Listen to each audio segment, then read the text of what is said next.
Welcome to Think Big for Africa podcast. On this podcast, we will bring you interesting conversations with local, national, and international African leaders from all walks of life, home and abroad. Leaders who are doing their bits to progress Africa's development. Conversation topics will range from education, science, health, leadership, politics, business, and many other global issues. Conversations about everything that concerns Africa's development. Africa has so many wonderful achievers worldwide, and this is exactly what we will bring to you on Think Big for Africa podcast. Stay tuned.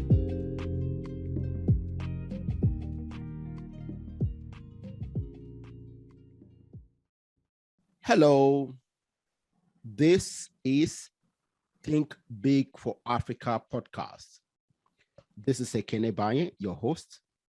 Today, I have a very interesting gentleman living in Kano, northern Nigeria. It's a young man I found on YouTube, sometimes earlier this year. And I was intrigued about the poem he was reciting. And it made me very happy. And it also made me sad. I will tell you that.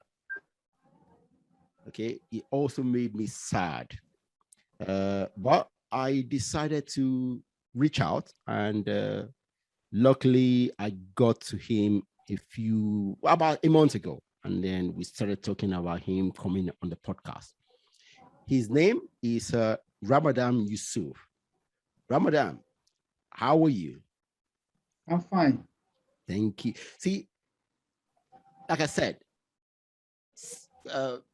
listening to your recitation on YouTube, it made me happy because I saw there are young people in Nigeria who are seeing these things and are willing to talk about them. And the sadness for me was because I also saw these things when I was younger.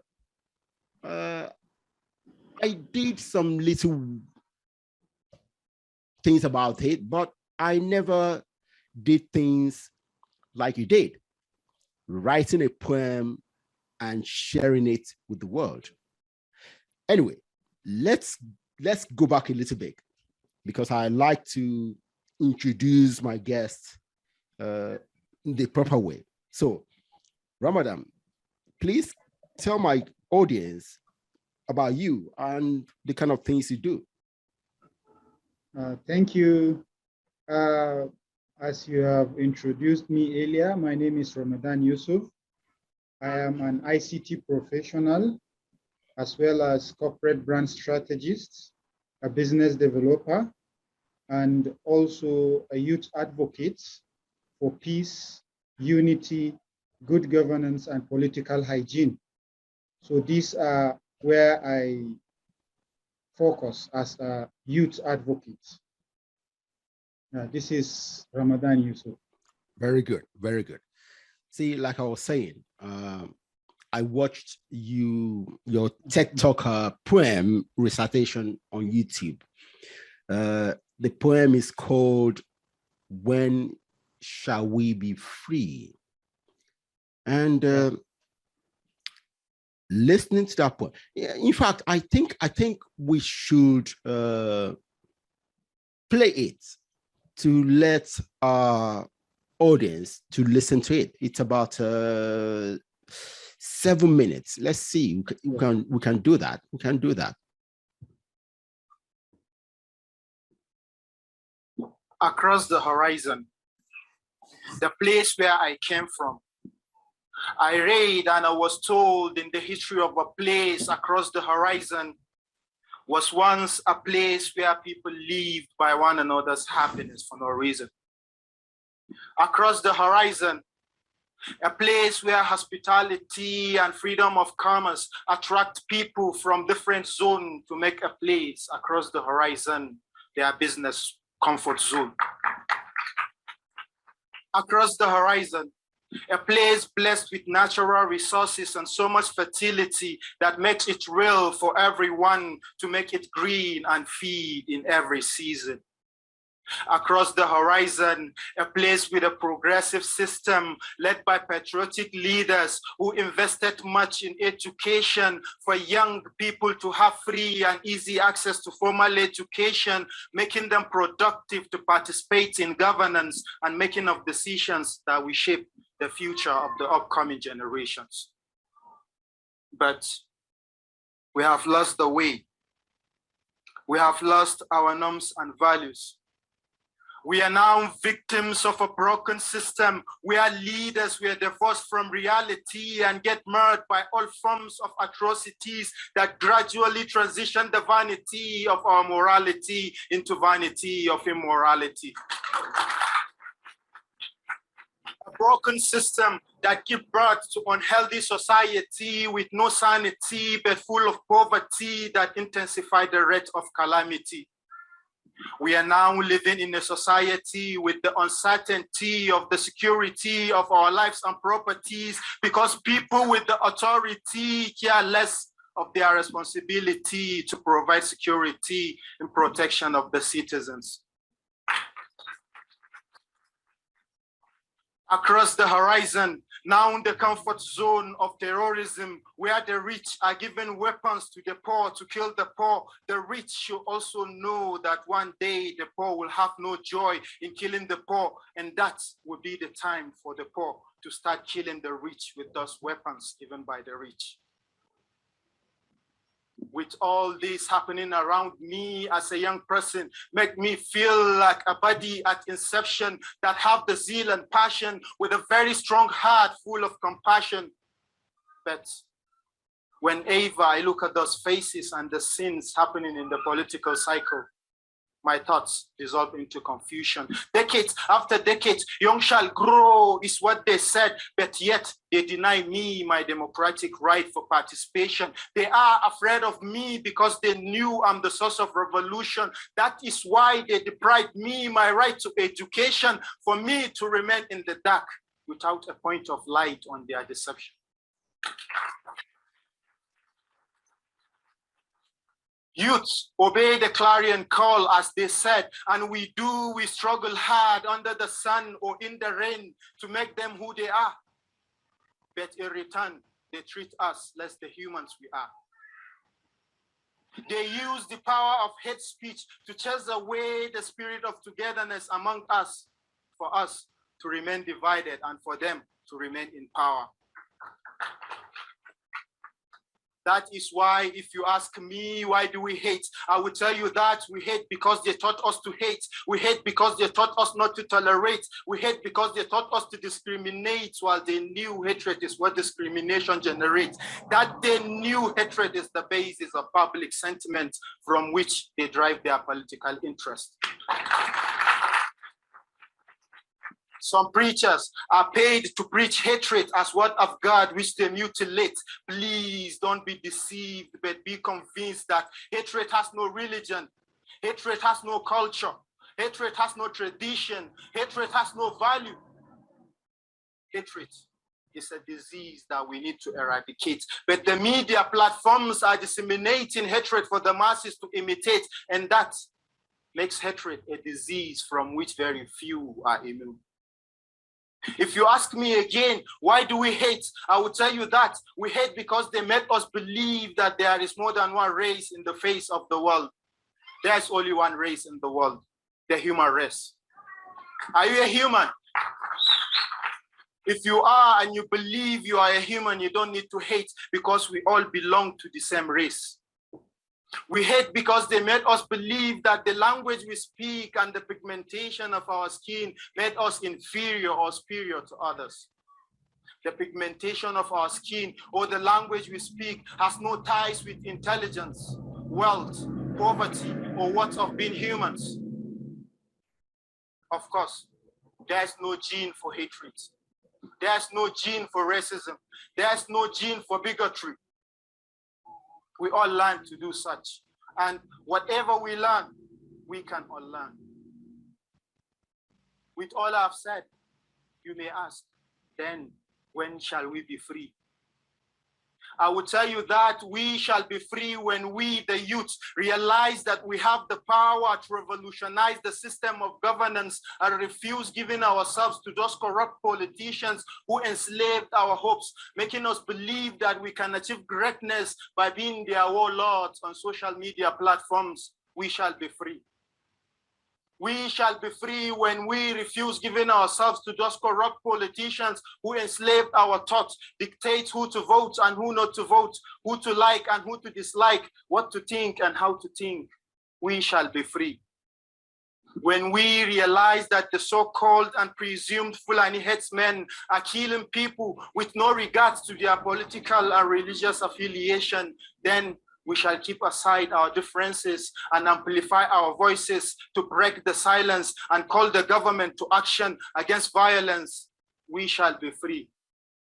We shall be free when we summon back the spirit of peace and unity and care less of our ethnicity to uphold the honor and glory of our nationality for the progress of our dear country, Nigeria.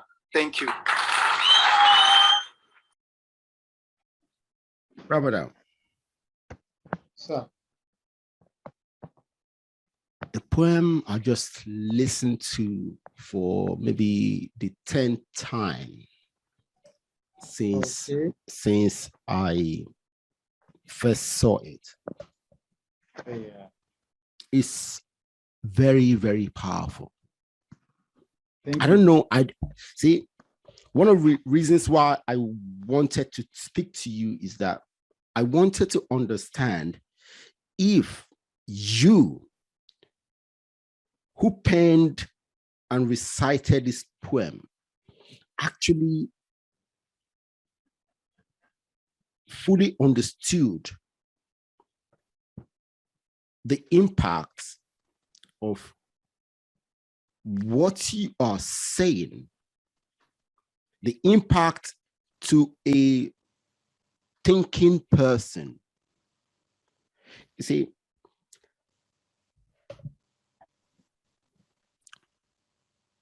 anybody can just listen to the poem and think, yeah, it's nice, it sounds good.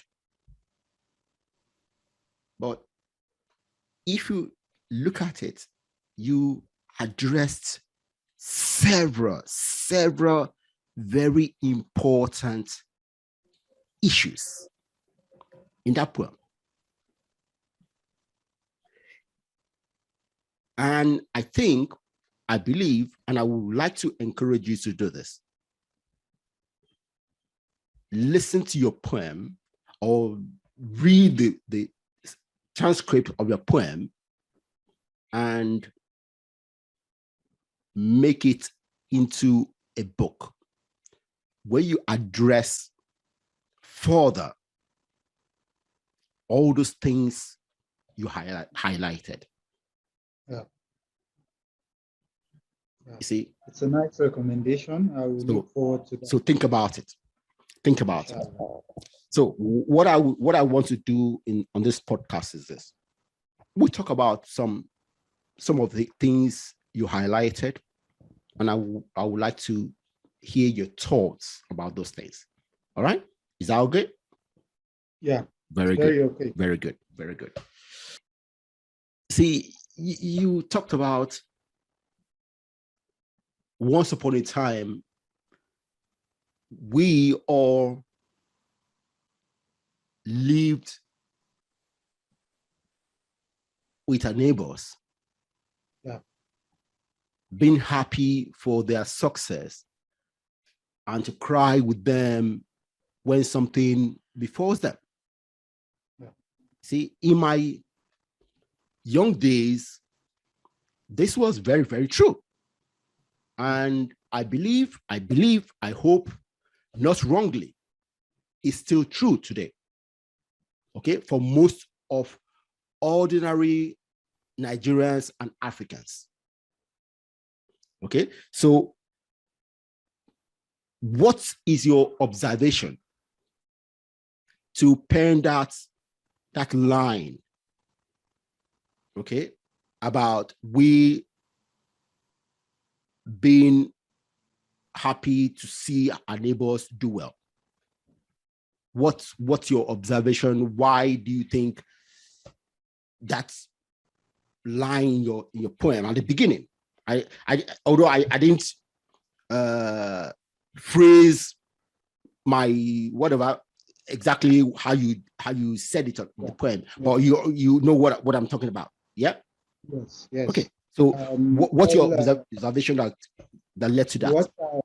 What I observed is, I could remember with my young age. Yeah. Not quite long ago, I could remember when we live happily with each other without a barrier of either religious or cultural differences. So, and I believe back then people have pride in their tradition. Okay. They respect their cultural values. Okay. And having that makes me believe that it is through that cultural belief and traditions that makes us live happily with one another without thinking of our differences. Okay. And also, I believe there is no culture that is built based on hatred and violence. And out of respect to my culture, I am trying to be as much hospitality as I can be. And it is one of the competition among traditions, just for me to show you how hospitable I am. Yes.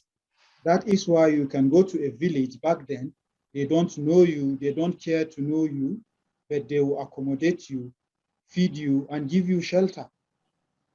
Because they want to prove to you that that so particular culture or tribe are hospitable as they are. And also, I get to realize that back then, we have so much respect for our religious beliefs. I believe there is no non-acceptable religion that preaches hatred and bigotry. So back then, the religion is at its concentrated mode without much infiltration as we have now.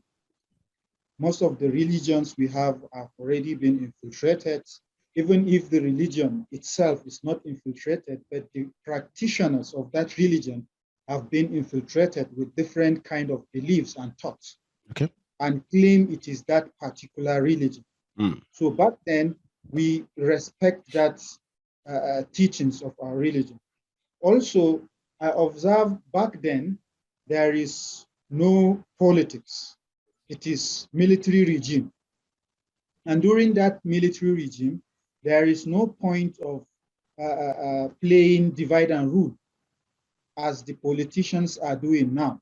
So all these division we are facing, the ethnicity and religious differences, the intolerance is because of politics. It is one of their mechanisms to divide us for them to conquer. And that is why nowadays we have been experiencing different kind of violence against one another. And it is becoming one of the way of life. You see, because we have dropped away our culture and our traditional values.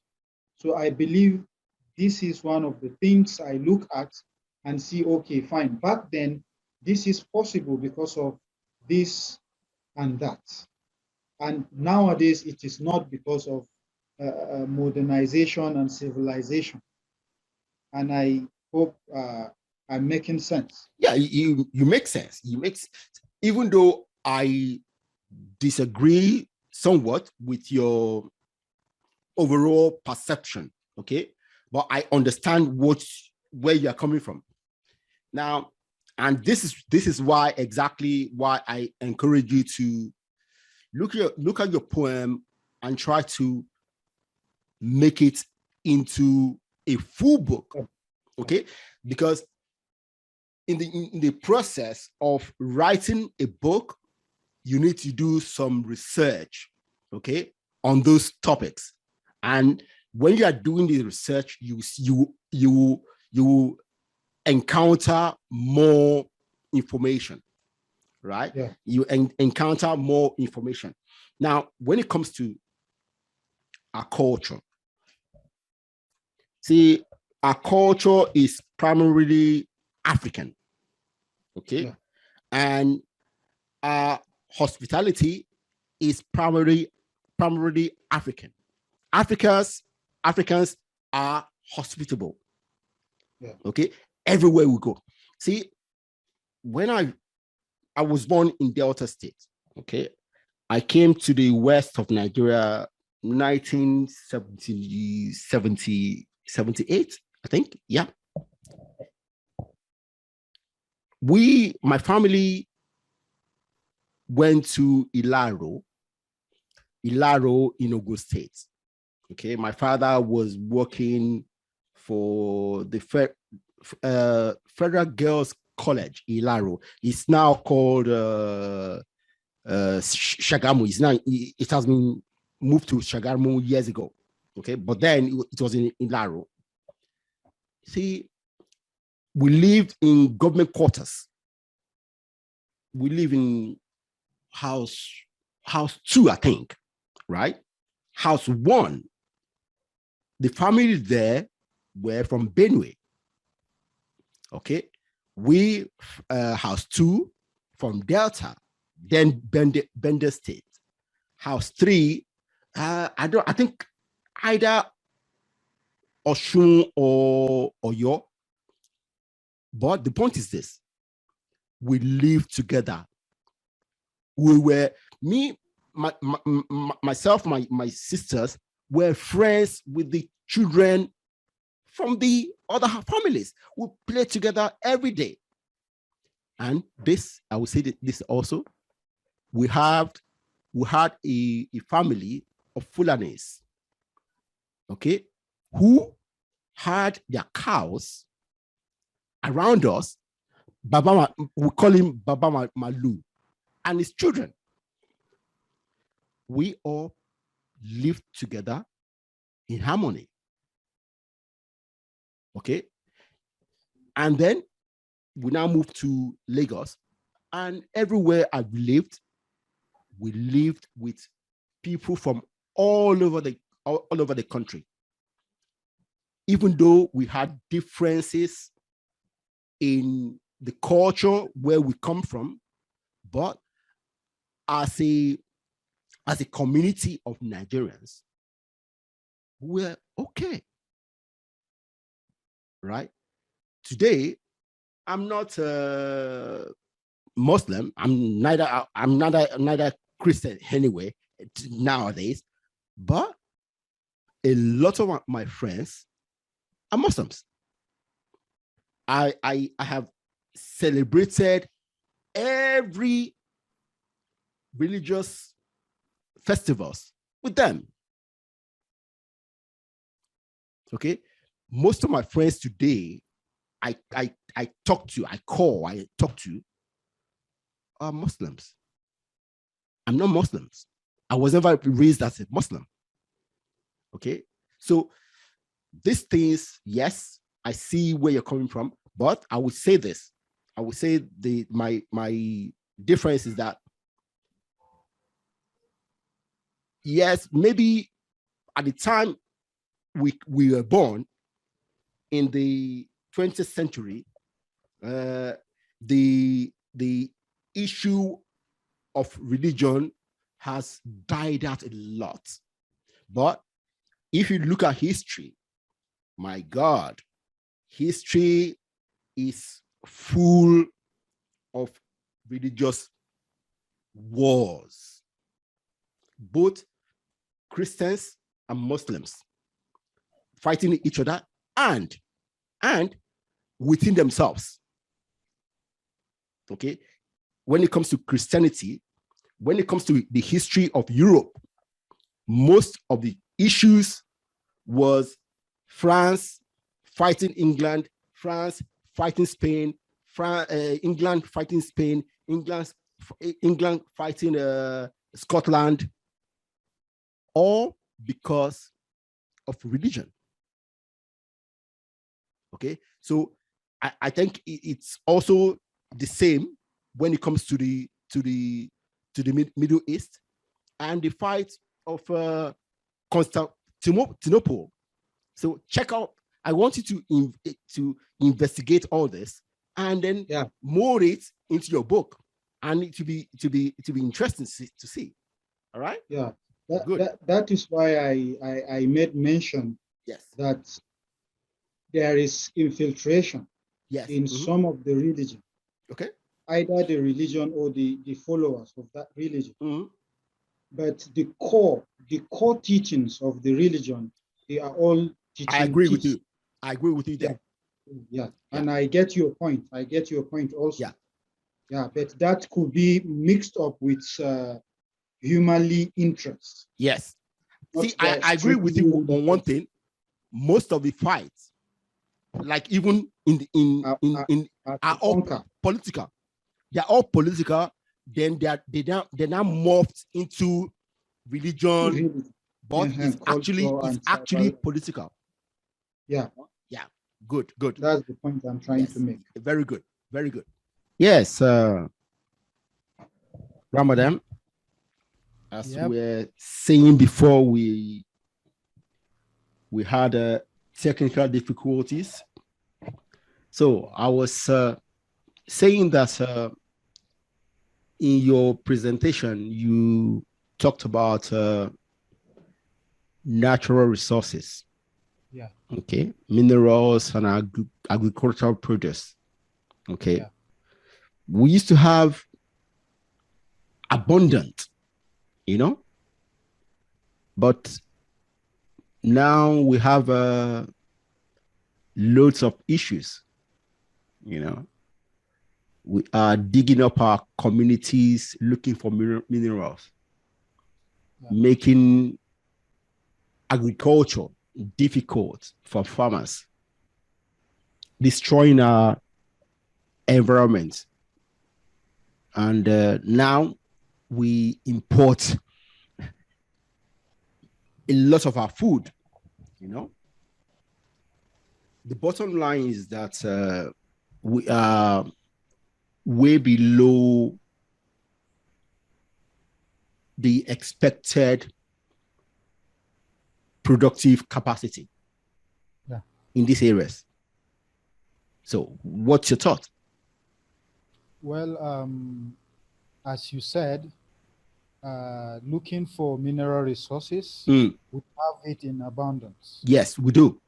As Africa as a continent, Nigeria as a country, we have a lot of resources. So, but digging out those resources cause a lot of issues that has to do with agriculture. Yeah. Which ranges from pollution, both air pollution, environmental pollution. Yeah. With also soil erosion and the rest that make it very, very difficult for us to farm. So, but my thought here is not only the issue of causing problem to agriculture. Okay. Mine also is contributing to the economy of our country. Okay. The main issue I have with this is we should have done it the right way. Okay. Digging out these resources should have contribute to our economy. But the sad part of this is that we fail to know that we can only progress if we can control our resources. Had it been those resources we are digging out, we are controlling it to contribute immensely to our economy, it would have been better. Okay. And as now technology is erupting, there are a lot of technologies out there for regenerative agriculture that you can use to regenerate the land. And also use another alternative of farming, not necessarily acquire a very large of a hectare of land, yeah, but you farm and harvest maybe in 1 hectare, that's something that before you could use maybe 3 hectares before you can harvest that yield there. Yes. So the main issue here is when Africa begin to realize that we can only progress when we begin to control our resources. Okay. Because most of these natural resources has been controlled by another country, Yeah. especially the so-called giant countries. Yeah. While Africa are the owners of these mineral resources, but yet Africa are not the ones controlling stock markets. Mm. The stock market is controlled by people that did not even own the natural resources. Okay. So I believe Africa should begin to think and come up with a way to control its resources and also establish a trade among African countries of these resources. I do agree with you. Okay. Yeah. I do agree with you.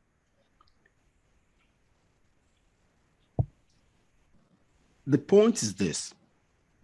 First, for us to exploit the natural resources, we need to get technologies, okay? Yeah. And we in Africa do not own any of these technologies. Yeah. Okay. So I'm talking about you saying we need to control our natural resources. For us to be able to control it, then we need to own the tools for the exploitation, but we don't. Yeah, but in that case, if we really want to control our resources, let's just take a look at it now. We give them the resources, they have the technology to process it, right? And they bring it back to us to buy again from them. So what if we say, okay, fine, we are buying only the technology from you. Okay. Well, we will process it here and then sell it back to you. Well, it sounds good, okay, but unfortunately, once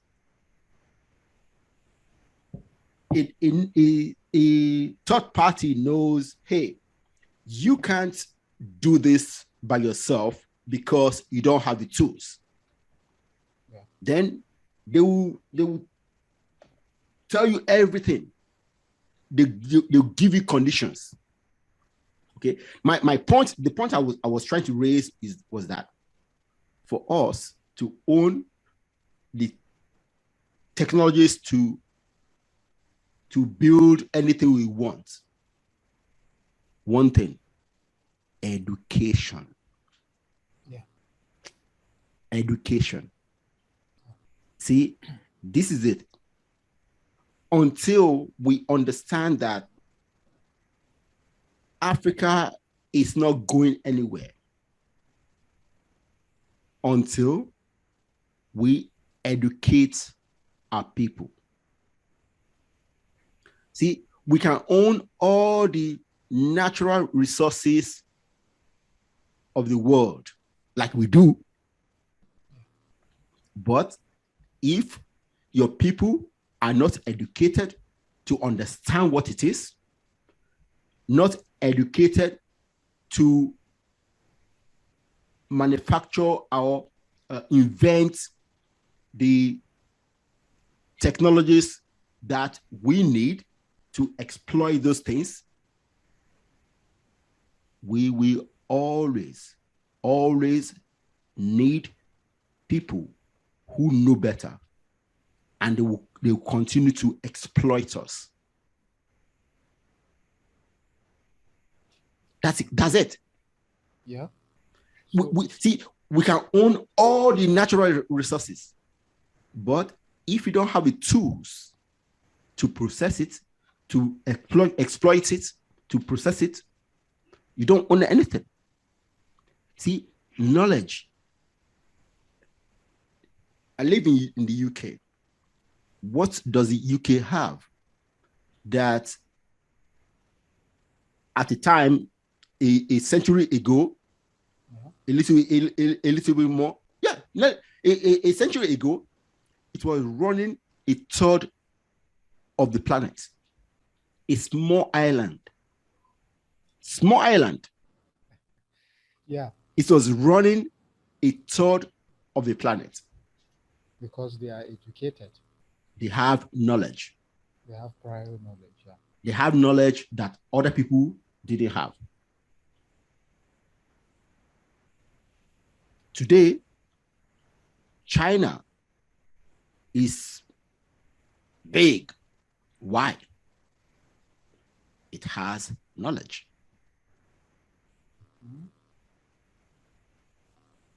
So we can own all the natural resources, but without the knowledge to exploit it, to process it, to invent the technologies that we need, we don't have anything. Yeah, apart from education. Yes. Also, as I said before, we're talking about means of survival. Yeah. Both for Africans and also for the Europeans. They need to survive and we need to survive. We have the mineral resources. Yes. They have the technology. Yes. If we truly want to own our resources, we say, fine, come and give us this technology. Yeah. Maybe we started with their condition. Yes. Or they should sell the technology to us. Okay. And most of this technology, but even now as I am talking, yes, most of these companies that are exploiting our mineral resources in Africa are owned by private organizations. That's it. Most of them. So if at all it is a private owned Ramadan, then do you know? We can go, Do you know who colonized India on behalf of the British? I don't know. Okay. It was a private company. Okay. Okay. It was I've never known. Okay. See, the colonization, the slave trade in Africans was done by private companies, not the countries. Yeah. It's a private companies. So, see, what you mentioned is that the people who own the technology are private companies. Yes, that's the way they work. Now, do I agree with it? I don't. But that's the way they work. Okay. So apart from it being that we are not that much educated here in Africa, I always believe that Africans are very, very smart. Yeah. We are very, very brilliant. Very, very well. So we are talking about education now. Part of the problem is from our leadership because we are using a dead education system. Okay. But even with that, we have a lot of people that have the technology to do a lot of things. But the failure of our government to provide an enabling environment, the infrastructure that will accommodate that kind of invention, we will have grown bigger than we are now. Yes. If you could, if you will agree with me, these Europeans believe that Africans are smart. They do know. African is a hub of resources. That is why they come down to Africa in bid for talent hunt. How Yes. do they do that? Is by giving us scholarship. We are happy that they gave us scholarship. Is it truly scholarship or a talent hunt? Well, So to see, me, it is a talent hunt. yeah, you're right. You're very right. Because I could say in that same country they are giving Africans scholarship to go and study there free. Their citizens are not studying free of charge in the same country. Well, They are okay. all Let me. indigenous and bona fide citizens. Well, in Europe, education is virtually free. Okay, at least I know in the UK, primary and secondary school free. At least if you go to a primary secondary school in the UK public, you can have a good education and then go on to universities. And All the free. the cost for residents to go to the university is not exorbitant. Okay, it's not free, but it's not exorbitant. Okay, and basically all over Europe the same thing. Okay. Even in Canada, it's only the only country that university education is expensive is America. Yeah. They even do have their education based on credit, as I heard. Okay, so America, everything is capitalist. Okay, And that same America is giving scholarship to Africans. well, they give scholarship to the best of Africans. So That is why I said yes, talent I agree with you. They are talent hunting. In fact, if you ask me, the main basic reason America is so successful is that it collects all the best people of the world and bring them to America. That's what they do. Yes. Okay, and they have done that for over 200 years. All the best people of the world, from wherever they were born, they come to America. Yeah. And that's why America is so successful. Now, for us, look at it. Even the 2021 budget, we only spent 5.6% of the budget on education. What is that?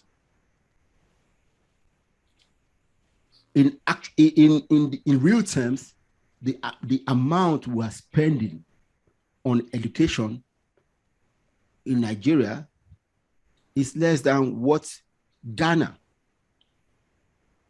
spends. Yeah. And we label ourselves as the giants of Africa. See, I would say, if I look at least since my parents were teachers, okay? My father in the 70s taught at the Kano Teacher Training College, okay, during his NYSC, you know? Okay. Yeah. And the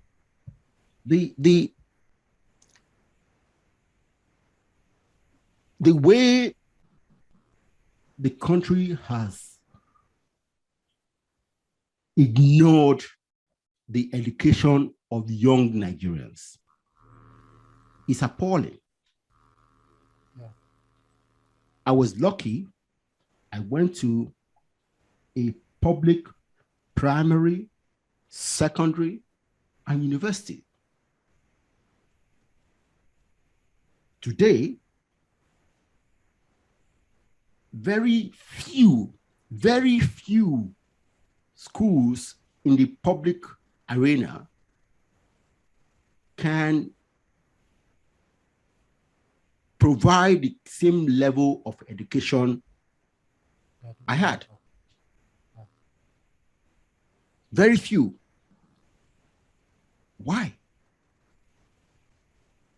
Where are we going? Well, as you have said, the public school system has been going down and down and down. Reason I can say here is that from the leadership, they fail to understand the importance of education on the progress of our nation, or not that they fail to understand, but they choose to ignore because they do understand better than we do, probably, but they choose to ignore because of their selfish interest. Because there are a lot of things that accompany lack of education, which I believe they are benefiting from it. If you look at how they are controlling the minds of the young people, it's because significant number of those young people are not well educated to even differentiate what is good and what is bad, what is the right thing to do and what is not the right thing to do. And they continue to use those youths for their political gains. So I believe there is a level of ignorance among our leaders. If I said ignorance, not in the form of illiteracy, but to ignore what is the reality. So that is what we have been facing now, because they believe without education, that will give them enough leverage to continue to do as they wish, as they like, without having a point of light on what they are doing. Yeah. So if you look at the public school system, it is already dead. It is already dead a very long time ago, and we are still using it. When I was in the university, I used a handout, a lecture note that someone that graduated 10 years back uses the same lecture note, the same thing, the content, everything is the same. So this is the level of how our system, our education system has been decayed, and we continue to use it. And we fail to know, okay, let's design our education system in such a way that will work for us, either in Africa or Nigeria, but we always borrow the education system that is already obsolete in other countries. So until we begin to see or think inside the box, when I said inside the box, to think of problems of Africa, then design solution that will work for us in Africa. Not always thinking of this is the trend in the world. It is not everything that works in another part of the world that will surely works in another part of the world, because of the difference in the mindset and orientation of the people. So if we can, if our leaders will now think and say, okay, let's redesign the educational system and bring in more innovation in such a way that we will breed young engineers, young doctors, a lot of all the profession, and give it a very, very keen attention, which I believe it could be done. And also, because they know their children are not studying here, one of the that's a big factor.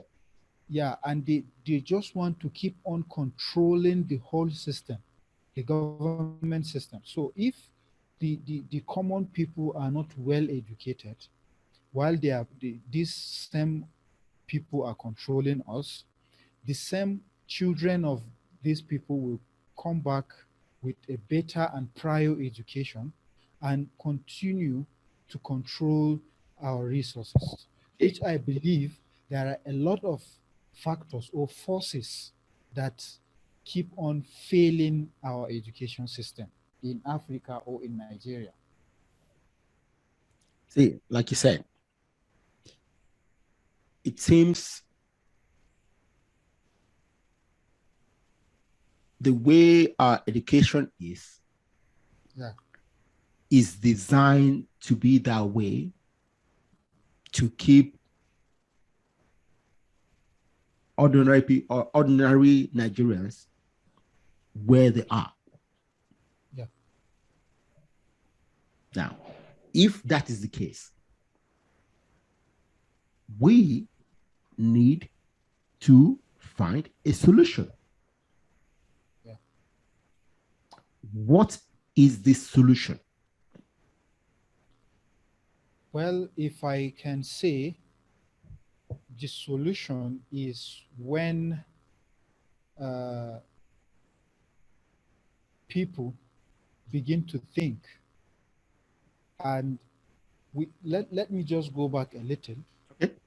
We lack that sense of humanity that also linked to these issues we are facing now. Because if now we are to fight for the right thing, I will be thinking, okay, I'm not the only person to fight for it because I want to enjoy it also. I'm not ready to die for it because I want to enjoy it also. But in other countries, there is revolution, but people that are carrying out that revolution, they are not doing it for themselves, but for the generation to come. So I believe even if we begin to look for solution now, it is not us that will benefit from it. It is the upcoming generations that will continue, that will benefit from the solution we will bring now. Okay, fine. If I don't want to base the solution on government, but definitely the solution is with the government. The government are the ones to provide the solution. But unfortunately, it is the same government that are failing the system. Okay. So to me, I'm a little bit confused on where the solution lies. How can we have the solution? Because we can still refer back to government and say our thoughts to government, which we feel if they do so, the education system might be better. Okay. But knowing they are the ones, they are the agent behind the failure of the system, that's discouraged me a lot. See, I am exactly where you are on that. Yeah. See, I've said this several times to people I know that people, Nigerians who were born after the 70s, from the 80s, have never known a Nigeria that works. See, in the 70, 78, 79, we hardly had power failure. Okay. But from the 80s, power failure became rampant.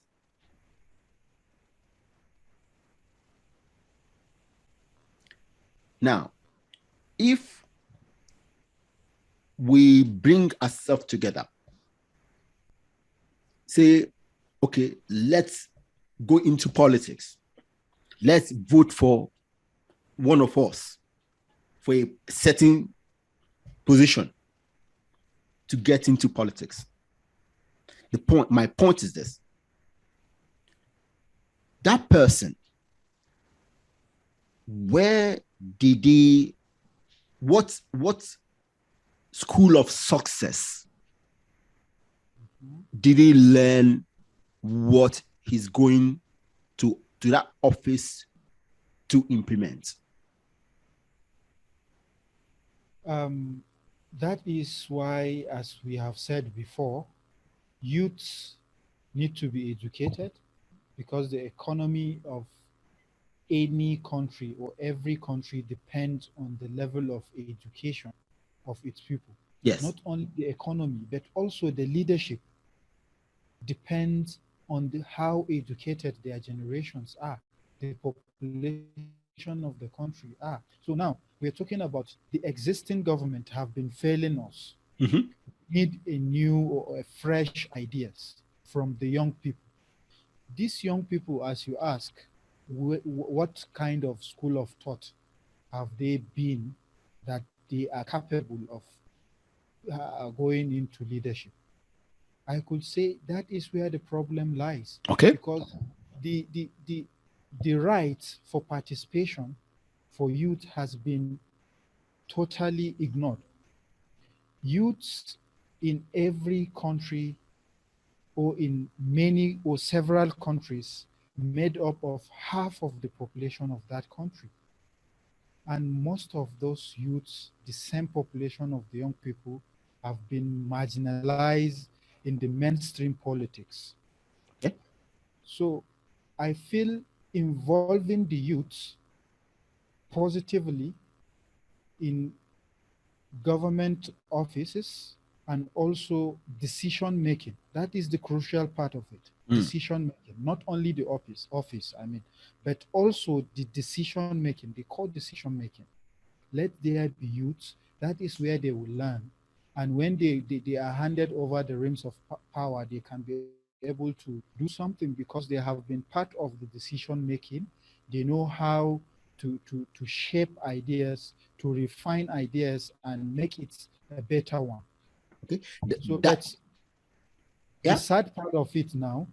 The youth has been struggling to even gain the respect of these public officials, which is very, very unfortunate. Okay.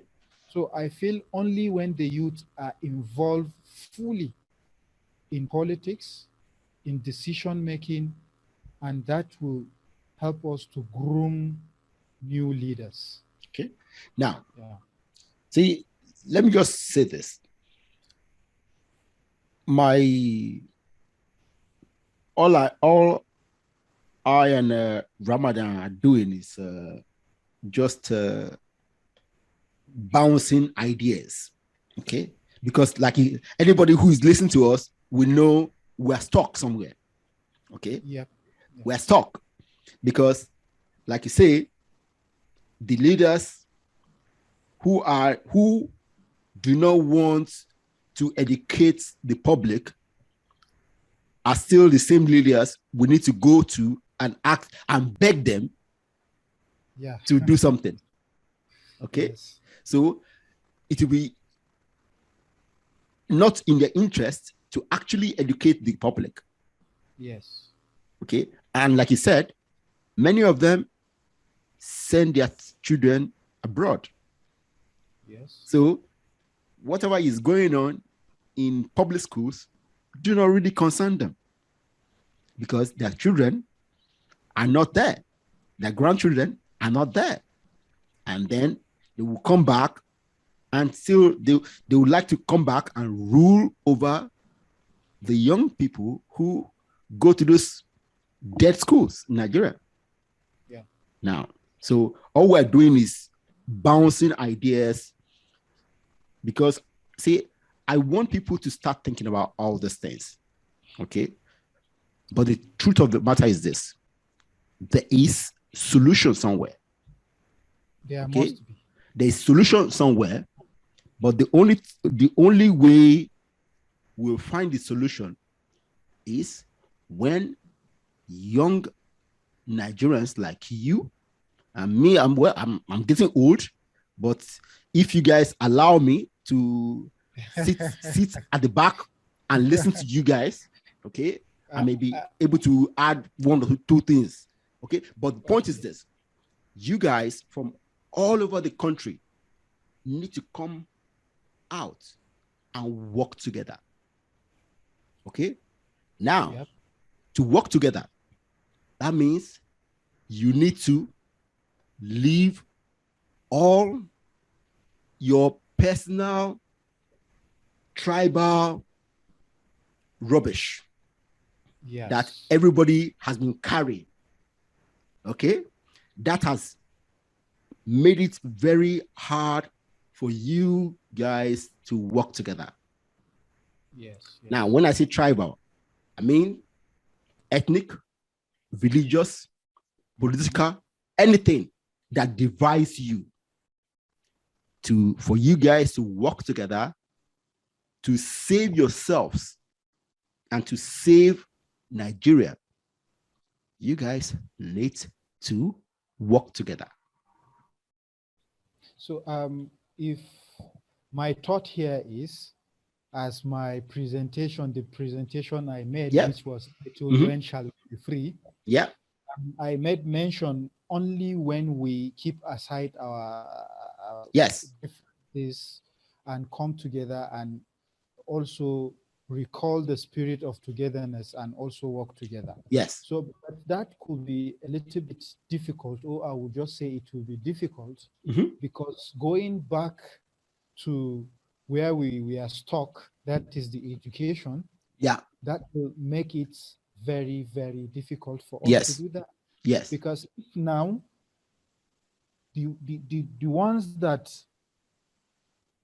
are privileged to be educated, even going through the state education system, they made their way to know what is happening around the world, and they by chance become educated.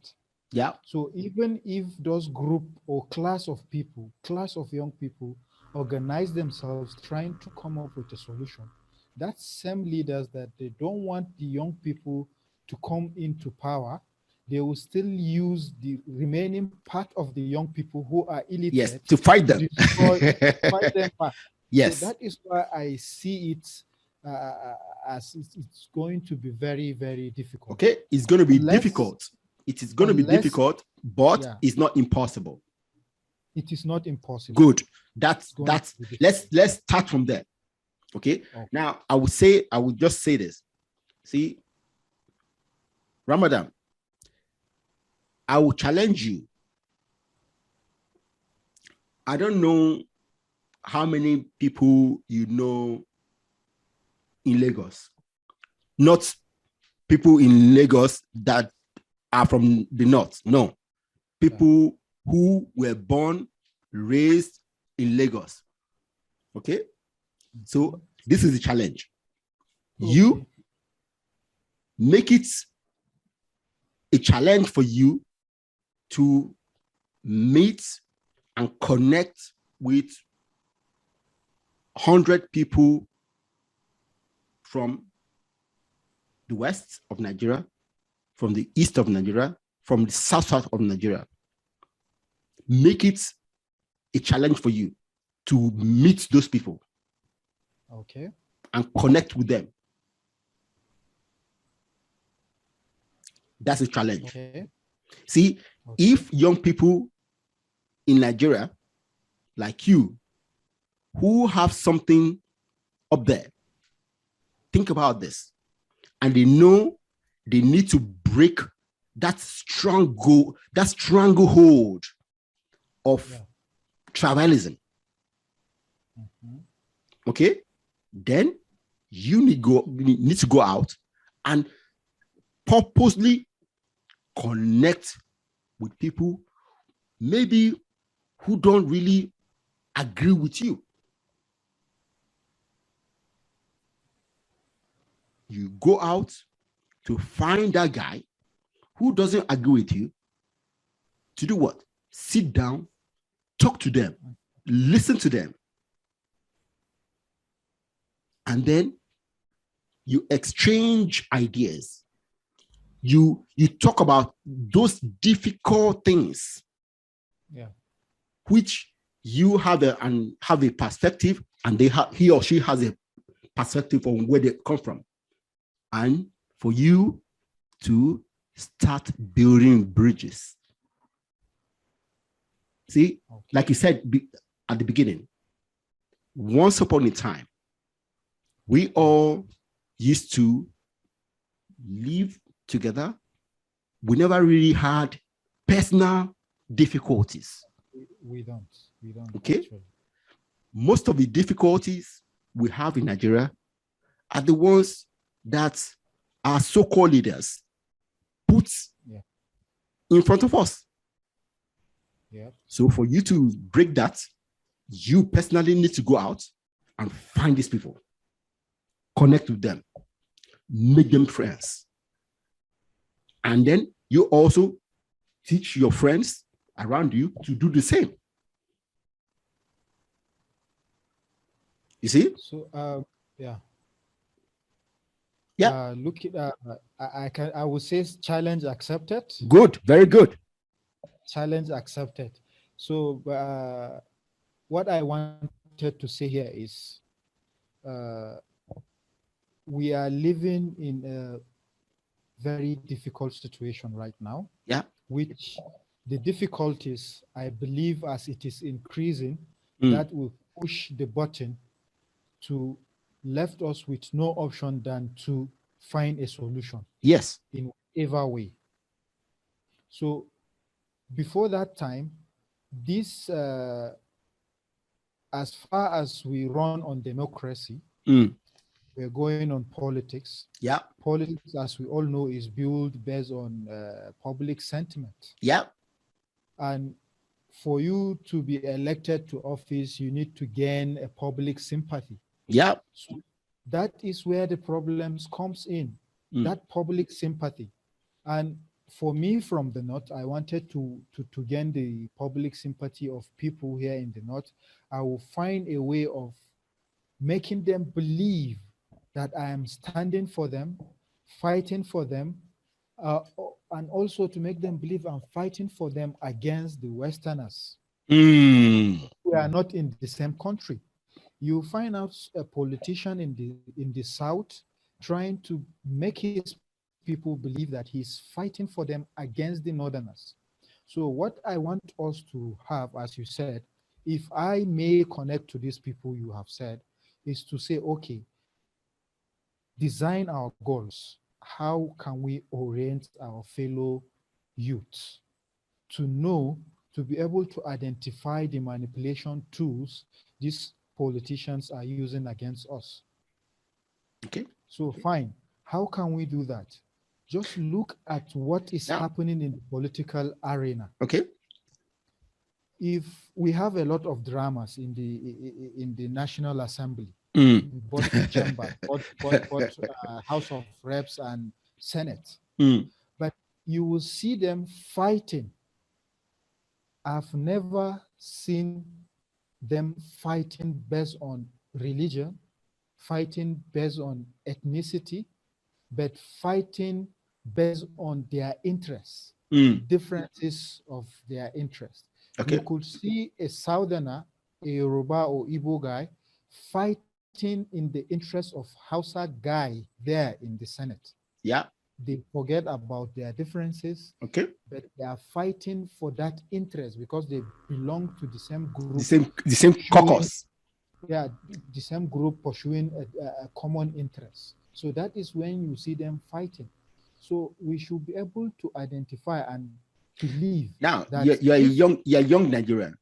I'm sure if you sit down and itemize the things that are important for you. Yeah. For you. I'm sure you come up with a list that will be very similar. That will be very similar to the one that one young man like you in Western Nigeria and one in the South Nigeria. Yeah. See, this is it. Write a list. And when you meet your guy, when you start talking, ask them to write a list. And then you sit down or maybe on Facebook, whatever, to compare your list.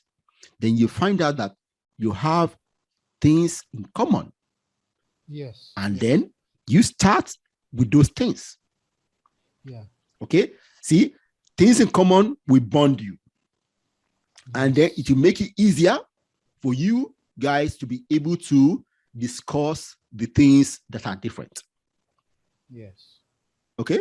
So Yeah, you were saying.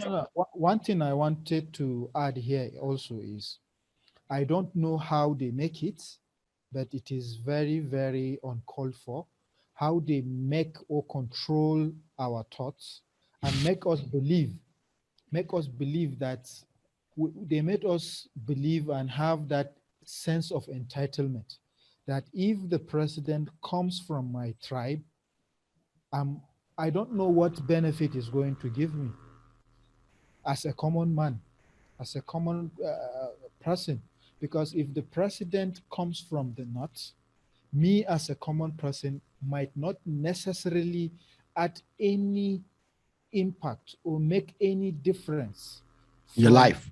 a young person living in the south. But I could believe if uh, the presidency or the governor or whoever comes from a certain ethnic group, yeah, there are people in that ethnic group that will benefit the most, and that are the very minority of that Yes. group. The elite, they are Yes. the elite of that ethnic A group. group that will benefit, not the common persons in That's the that group. truth. So until we begin to understand that it doesn't make any difference, as far as we will have someone that will do justice for all of us, Yeah. that will allow justice to flow like water, and then peace will easily germinate and grow. Good. So see, these are things that you need to put across Yeah. to your fellows when you meet them, when you start interacting with them. Yeah. Okay. Once you have your list and they have theirs, and you guys find the common ground, and then you say, hey, me and you are the same. In fact, if you were born in Kanu, maybe you would have been called Ramadan. Yes. And if I was born in your place, I would have called that. We have very similar interests. And if you look at the interests you have together, they are similar interests that is human. Yeah. See, like you said in your presentation, we all are humans. Yeah. And we have things in common. So it's important for you to look at the commonality between you and the next guy. That is the only way you guys can fight these people who want to put you down. Yeah. You see, if you continue fighting on tribal sentiments, then they win. They will keep on winning. Yeah. But once you sit down and say, nope, let me push away these sentiments I have and look at this person face to face and say, hey, what's up? What do you want? Who are you? And then you start talking. Yeah. Okay. Now, let's move away from this because we can stay here all day. Yeah. So one thing I discovered in Nigeria, and it's something very important. I discovered recently that in Nigerian schools, we don't teach history anymore. Wow. See, Wow. I'm not even aware, because okay, I know in secondary school okay. they are teaching history. Well, So I'm not I hear even aware. maybe I'm wrong. Maybe what I heard is not true, but this is what I heard. It might be possible. So the point is this: without learning history, we are cutting the cord that joins us, Yes. because we are bound by our common history. See, if we don't teach history in school, and I go home to learn the history that my father wants to teach me, and you go home to learn the history that your father wants to teach you, we learn different histories. You see, going to school and learning the same history, yes, maybe we'll argue about it, but we know, yes, this is history. Okay?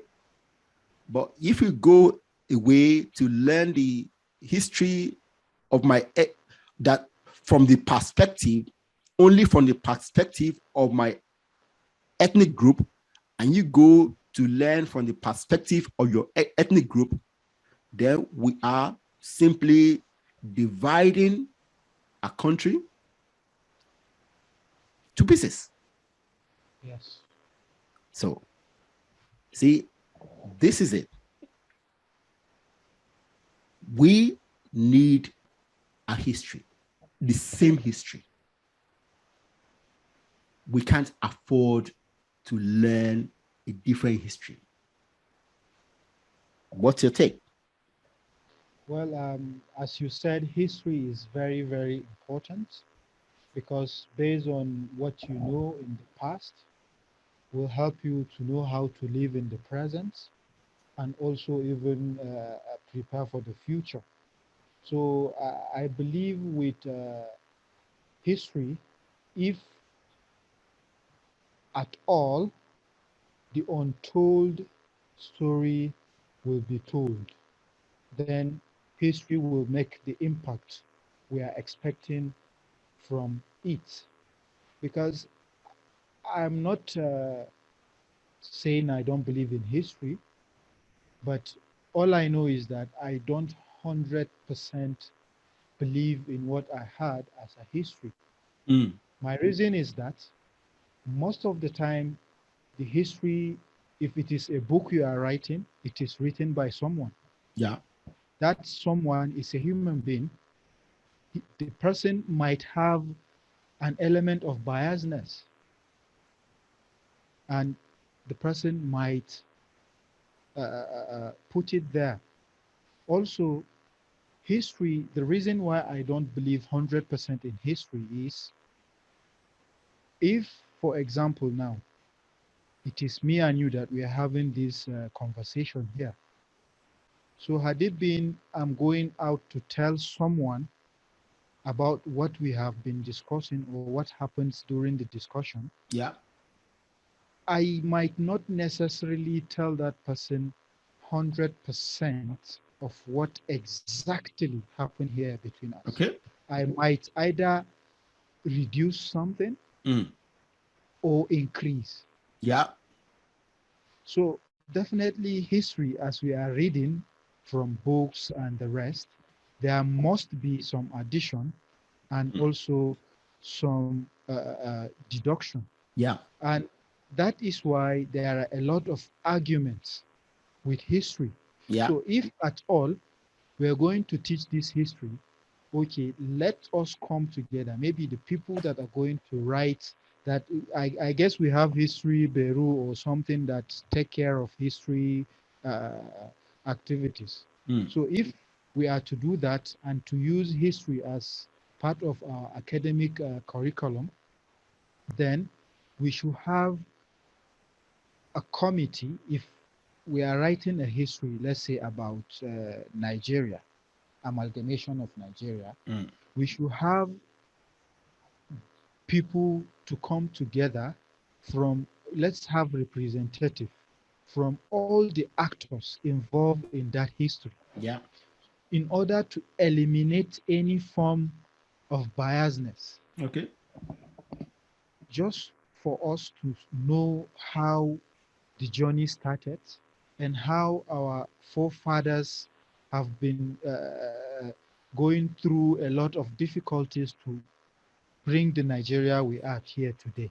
Well, So this is I it. believe a lot is left out because Well, you had a lot okay. of issues that makes people to go into blaming game.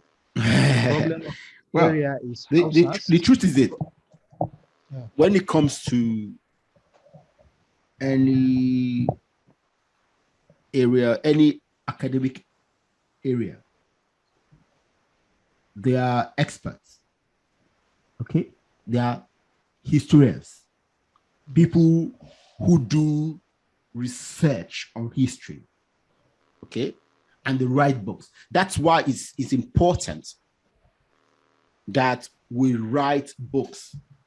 Okay, if you write a book and you write about something that somebody else knows that was involved, and you write something that they disagree with, they will talk about it, and they will tell their own story.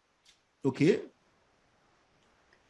Now, when it comes to academic books, the ones that people use in school, okay, they are written, well, let me say, they're supposed to be written by academic historians, okay, who know how to do the research and write it, okay, and of course, it will be vetted by someone else to find things that are not true. Of course, before you say something is not true, it's not just about your opinion. You need to give evidence, okay, based on this and this and this and this cannot be true, okay. Now, when it comes to, if I write a story of me and you today, I can write it from my perspective, okay. It's not an academic writing, so I can write it any way I like, and it's left for you to say no, okay. But then for an academic book, there are ways. I mean, it's like a what do you call a what's it called now? When it comes to research, they call it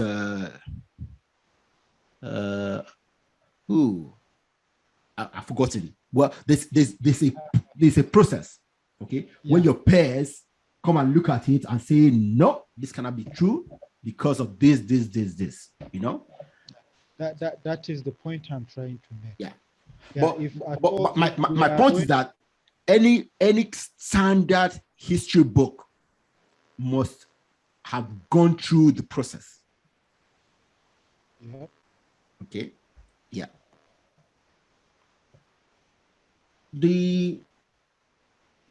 When it comes to something else, I see affecting our youth. Social media. Yeah. You know, it has a huge impact. Yes.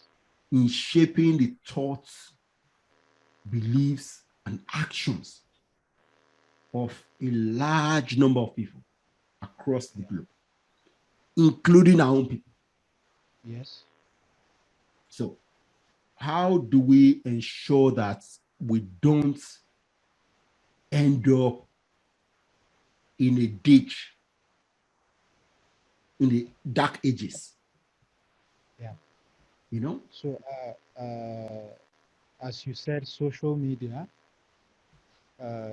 we have a lot of technology evolving. We have many innovations coming up day in, day out. So, and let me start from the smartphones we use. Okay. Smartphones, I could say it has become the sixth sense organs of yeah, because nowadays one cannot live without phone, without smartphone or phone Yeah. to make. Look at us. Yeah, yeah. So it has become somehow part of us. Yes. And the first thing most of us do when we wake up in the morning is to go into our social Yeah. media, To check something. check some, maybe my last post, how many people like it. And you know, you're not getting anything out of the likes, but you just feel happy that people likes your work. So the whole social media thing is designed in such a way to manipulate or to go in line with human psychology. Mhm. That is why we have very few that go against social media. Not only against social media, if I say not using social media, Okay. and they have the means, everything, but they choose not to use it. Mm. That is have very few. If we uh, put aside those that are not even wealthy enough to afford the gadgets to go into social media. Yeah. But I'm talking about those that have all it takes to Yeah. have a social media gadget, but they choose not to. Yeah. They are very few. So social media, it is a very, very good thing, if I may say. Yeah. And at the same time, it is a bad thing. Yes. But left to me, it is 90% good, only 10% part of it is bad. Okay. But what makes it look bad, it's from us, the users. Mm. The users, then 90% of the users focus on that 10% bad side of the social media and ignore the 90% good side of the social media. While only 10% of the users now focus on the 90% good side of the social media. That is why we have a lot of people that are making money on social media. Okay. But looking at the ratio, the percentage of people wasting time on social media is higher than those using social media for gains. Mm. So only when we begin to enlighten our young population right from school how to make use of this social media positively, maybe right in school, let Yeah. them be taught social media marketing, social digital marketing, and the rest. Let it be Okay. there in our school. Let our Okay. younger ones been taught in the school how to make use of this social media positively Yeah. right from Okay. time. Okay. Because now we have been saying, okay, we will not allow our younger generation to make use of this gadget. We don't want them to get exposed. But even with our effort not to allow them to get exposed, they find their own way somehow to get exposed. And Okay. if they are to find their way somehow to get exposed to this social media, most of the time it happens to be the negative side exposure. Very good. But See, if they have been coached right from home and school and expose them on how to use this social media, but positively, very their good. dominance will be the positive side of it. Good. Good. Good. So what you are saying is that there are good things about social media. Now, it's paramount. It's paramount that teachers and parents teach those things so that the kids can focus on it more. Okay. Yeah, Now focus on the good side. that's good. That's a very good, interesting angle. But on the other side, you see, everything about social media is it runs on human psychology. Okay. Yeah. And unfortunately, the owners of social media understand how human beings work. And they are deliberately, in fact, right now there's a story about a whistleblower about Facebook that Yeah. she's talking about Facebook deliberately putting people against each other because they know, yes, see, Facebook is not creating the controversy, but Facebook as a company is milking those controversial issues because they want more people being engaged and arguing because that's the way they make money. Okay. Now, as you say, if young people are taught about social media, how to use them in school, it will help them to leave all this some of those controversies. That's that. Well, I don't know if that will work, but it's something to look into, because if it continues the way it's going on right now, if it continues for the next 10 years, man, it's not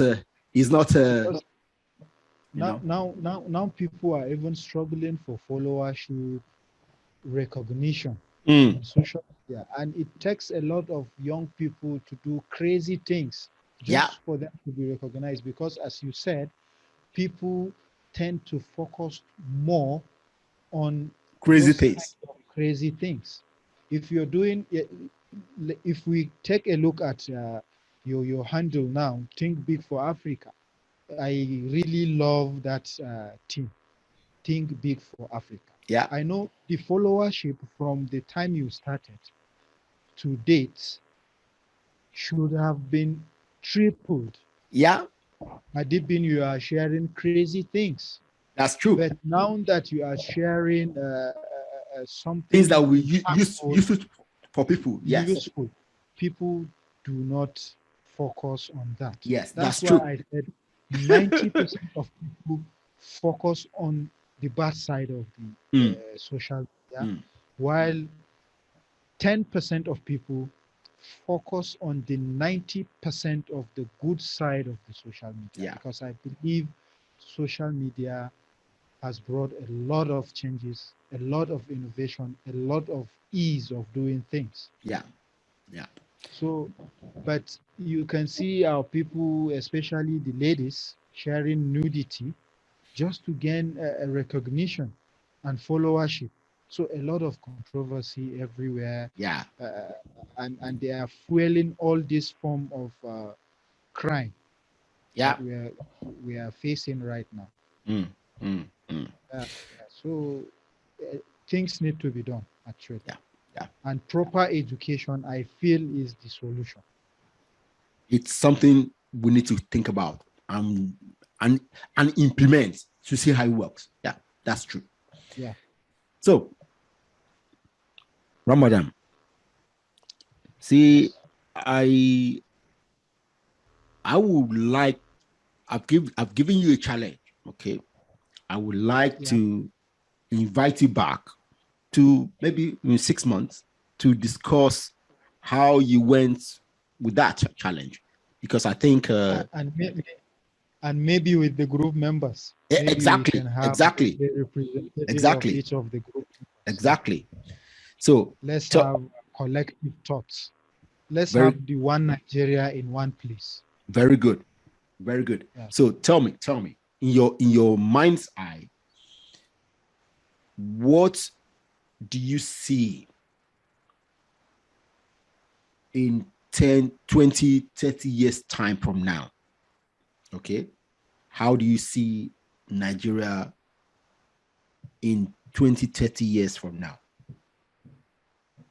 Well, That is a very, very difficult question Mhm. because See, Nigeria you are a young Nigerian who, to me, should be the governor of Kano. Okay, so as the governor of Kano, see, you have difficult issues to handle. So I'm giving you a difficult question So to answer. I wish to see a Nigeria that works for everyone, Okay. a Nigeria that everyone that restore hope among its citizens, a Nigeria with the system of government that people will trust. Because I believe if we have a government that people trust, things will be way easier for us. It is due to lack of trust that we are facing a lot of issues. All the corruption we are facing is because we don't trust the government that much. Mm. So I hope to see a Nigeria where people lived happily, people trust the government, and also abide by the government regulations. So Right. it is based on trust that we will live happily with one another without blaming one another. Because now all the chaos is based on blame. I feel the problem of Nigeria is Igbo. Igbo is thinking that Hausas are the problem of Nigeria. Yorubas, so that's the main issue.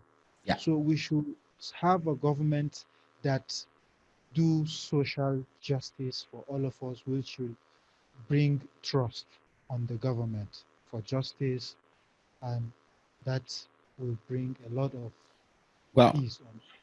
yes, like what I take from this conversation is that you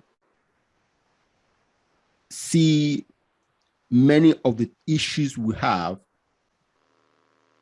are perpetrated by a group of people who want us to continue fighting each other. Minority group of Yes. minority Good. powerful group of Good. So I'm just stating it again now because see, this challenge you have, if you are right, if we are right in our assumption that many of these things are concocted by a small group of people. So if you go out of a way to build this collaboration, build a bridge with different people from different areas of Nigeria, this might be a solution. Yeah. So I leave you to handle this challenge, and I want to have you back in 6 months to talk about it. Challenge accepted, and Thank I will you. do something about it. Very good. Thank you. Yeah. Take care, You're man. welcome. Thank you very much.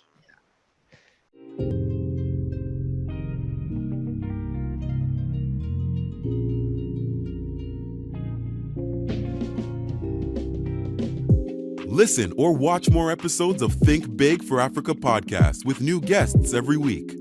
Subscribe to ensure that you are notified whenever new episodes are available.